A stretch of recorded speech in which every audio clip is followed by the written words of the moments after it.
Zambia. Namba mune we mina Zambia. We shitishe talem. Gawa mono mwani aisa no lupio rengen.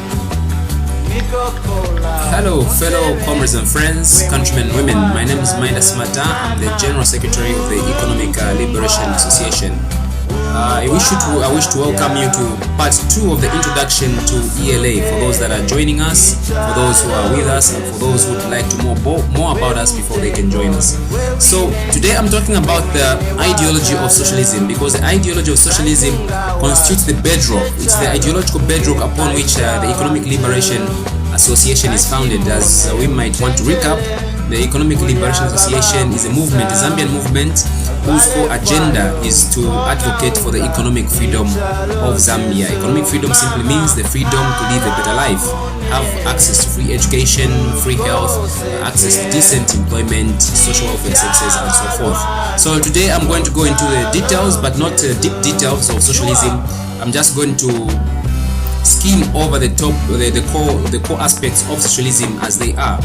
So to begin with, socialism is a political and economic ideology which ensures social and economic justice for everyone. It is a system that does not believe in the exploitation of man by man, but rather it believes that people in a society such as Zambia should coexist and relate to each other on grounds that enable every man, woman and child to have access to the essentials of life. So in a truly socialist state, all people are workers, and there is neither capitalism or feudalism or even neo-colonialism as we have it now, where foreigners have come in and literally dominate the entire economy. Socialism does not have two classes of people, a lower class composed of people who work for their living and an upper class of people who live on the work of others, such as we have it in Zambia, where we have politicians who work off who live off others, the workers who are paid peanuts, workers who are abused, workers who don't have security in employment, and the majority of youths who do not have even the opportunity to get decent jobs for them to be able to have meaningful lives. So socialism does not believe in exploitation. It fights tooth and nail to ensure that exploitation is rooted out, and that's one of the core aspects of socialism. Exploitation must be fought. The other core pillar of socialism is ownership of the means of production.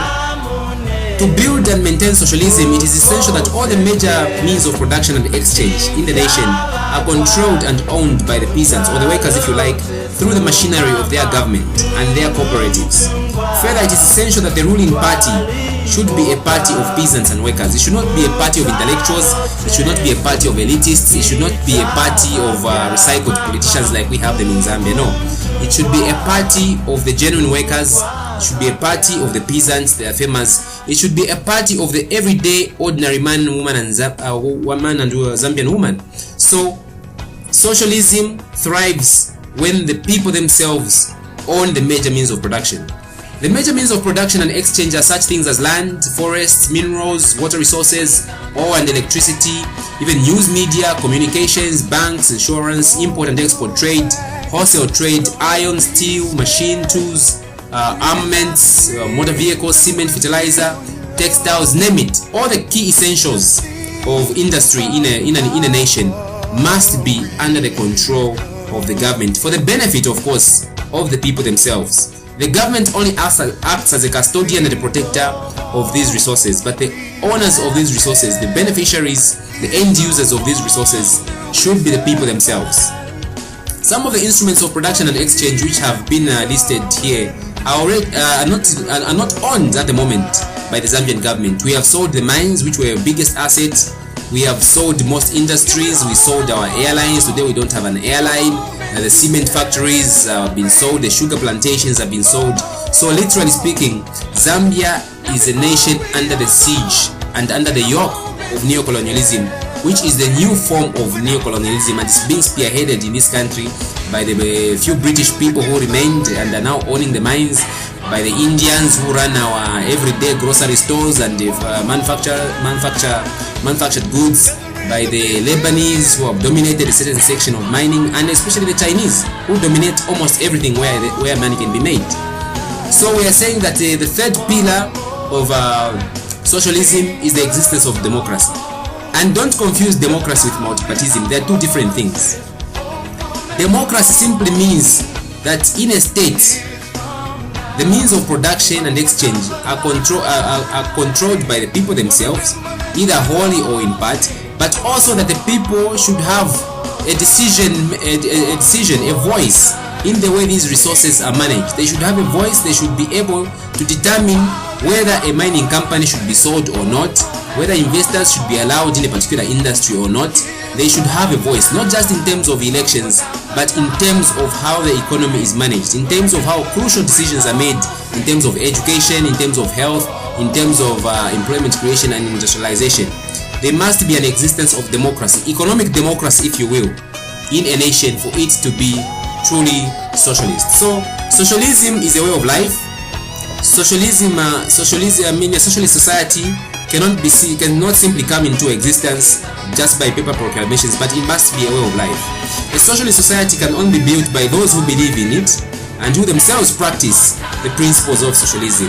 So socialism is basically an economic and political system which ensures economic justice. Services, essential services such as health, such as education, must be socialized. Industry must be socialized, meaning these things must be owned and controlled by the people themselves, who are the owners of the land and who provide the labor for these industries. So that is the bit about socialism.